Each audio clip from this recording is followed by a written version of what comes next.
So this is our first home. We bought it 2 years ago. We knew we wanted to get a bungalow and immediately jumped on this one when we saw it come to market. It had 3 giant pine trees that were blocking the whole facade. First thing we did to say hello to the neighborhood was to take down the pine trees.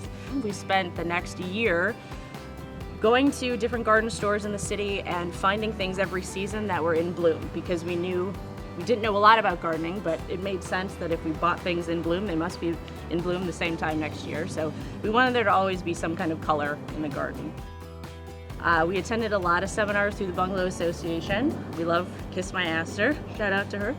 And we learned from the seminar that if you plant things close together and utilize sedum and ground cover, it can avoid weeding. So we knew we didn't have a lot of time to spend going through the garden every day weeding, so that totally worked for us, and we have what you see today.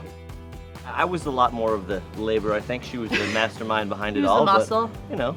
Yeah, when we needed the rocks moved or the tree planted, you know, that was him. Luckily, we agree on a lot of what we ended up with. There weren't a lot of issues. We have a very similar aesthetic, so it seemed to work out Yeah. just perfectly.